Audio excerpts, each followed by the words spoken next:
okuva Buffalo yafa nga 9 January omwaka guno gwennyini gwe tulimu n'okutuusa olwaleero teri kye twali tulabye ki ekigenda mu maaso ng'erife n'abaana. Jane okuva we yadda tuwezezza emyezi 3 naye tetufunangako kiddako kyonna okuva DNA bwe yadda. Mukyala Kandinda Twahira DNA yamuwandula asoloozezza ennyumba okuva nga bundoza ibalabagana n'omubaka buyumba bulina mmere bukola kakadde buli mwezi.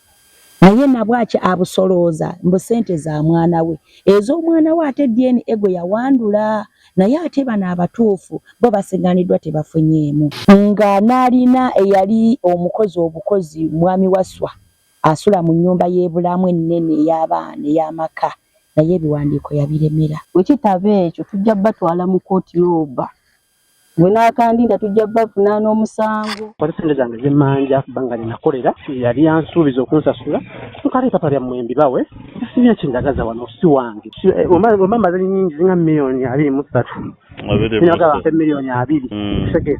Download the app on App Store or Google Play Store now. Vision Digital Experience, the future of media.